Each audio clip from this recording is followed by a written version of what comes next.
বিসমিল্লাহির রহমানির রহিম।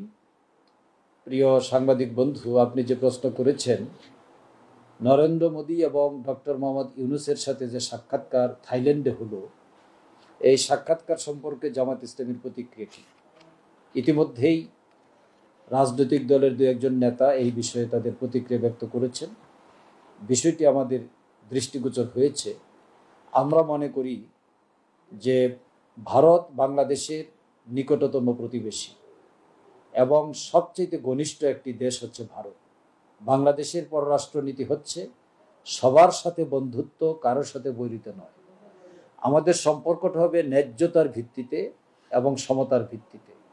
সেই দৃষ্টিকোণ থেকে বাংলাদেশ এবং ভারতের সম্পর্ক হওয়া উচিত ছিল ন্যায্যতার ভিত্তিতে, বন্ধুত্ব এবং যে সুন্দর পরিবেশ সেটা বজায় রেখে। কিন্তু আমরা লক্ষ্য করেছি ভারতের সাথে ঠিক সেইভাবে বন্ধুত্বটা গড়ে ওঠে নাই, ঠিক সেইভাবে পররাষ্ট্র বিষয়ক কর্মকাণ্ড পরিচালিত হয়নি। ভারত সবসময় বাংলাদেশ থেকে নেওয়ার চেষ্টা করেছে, আর বাংলাদেশে যারা ক্ষমতায় ছিলেন, বিশেষ করে শেখ হাসিনা, তারা শুধু ভারতকে দেওয়ারই চেষ্টা করেছে। ফলে ভারত এবং বাংলাদেশের সাথে সম্পর্কের একটি টানাপোড়েনের সৃষ্টি হয়েছে। অনেকগুলো ইস্যু ভারতের সাথে বিদ্যমান আছে। তার মধ্যে একটি হচ্ছে পানি, গঙ্গার অবস্থান এবং তিস্তার পানি, সেই সাথে সীমান্ত হত্যা, এবং সর্বশেষে যুক্ত হয়েছে ফ্যাসিস্ট শেখ হাসিনা ভারতে গিয়ে আশ্রয় গ্রহণ করেছে এবং সেখান থেকে তিনি বক্তব্য দিচ্ছেন বাংলাদেশের বিরুদ্ধে।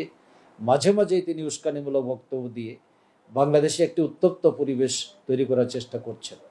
সঙ্গত কারণেই এই পরিস্থিতিতে ডক্টর মোহাম্মদ ইউনূস এবং নরেন্দ্র মোদীর সাথে যে সাক্ষাৎকার, এই সাক্ষাৎকারটি অত্যন্ত গুরুত্বপূর্ণ ছিল। আমি মনে করি 40 মিনিটের এই সাক্ষাৎকারে বাংলাদেশের বর্তমান অন্তর্বর্তীকালীন সরকারের প্রধান উপদেষ্টা ডক্টর মোহাম্মদ ইউনূস বিষয়গুলো নরেন্দ্র মোদীর কাছে ডাইরেক্ট তুলে ধরতে সক্ষম হয়েছেন। পানি বন্টনের ব্যাপারে তিনি কথা বলেছেন, এরপরে তিস্তার বিষয়ে কথা বলেছেন, তিনি সীমান্ত হত্যার ব্যাপারে কথা বলেছেন, এবং সর্বশেষে শেখ হাসিনার ভূমিকা সম্পর্কে কথা বলেছেন। এবং তিনি স্পষ্ট ভাষায় উল্লেখ করেছেন যে জাতিসংঘের যে তদন্ত প্রতিবেদন বা রিপোর্ট, সেই রিপোর্টে জুলাই আগস্টে যে গণহত্যা বাংলাদেশে হয়েছে তার চিত্র তুলে ধরা হয়েছে। জাতিসংঘ বলেছে তাদের রিপোর্টে যে বাংলাদেশে 1400 জন লোক নিহত হয়েছে, তার মধ্যে 13% হচ্ছে শিশু। এবং জাতিসংঘ তাদের প্রতিবেদনে আরও বলেছে যে তাদের কাছে প্রমাণ রয়েছে শেখ হাসিনা তাদেরকে হত্যার নির্দেশ দিয়েছেন এবং নেতাদেরকে গ্রেপ্তার করে গুম করার নির্দেশ দিয়েছেন। এই ধরনের অপরাধের সাথে সম্পৃক্ত সাবেক প্রধানমন্ত্রী শেখ হাসিনা, তাকে বাংলাদেশে ফেরত পাঠানোর ব্যাপারেও ডক্টর ইউনূস গুরুত্ব আরোপ করেছেন।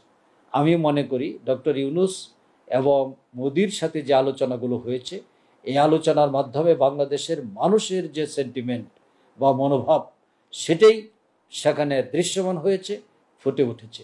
আমরা মনে করি যে এর মাধ্যমে এই আলোচনা বাংলাদেশের জনগণের মধ্যে একটি আশার এবং স্বস্তির পরিবেশ তৈরি করেছে বলে আমরা মনে করি।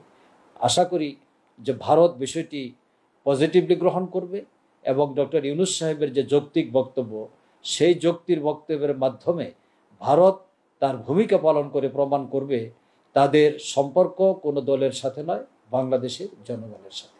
আপনাকে ধন্যবাদ।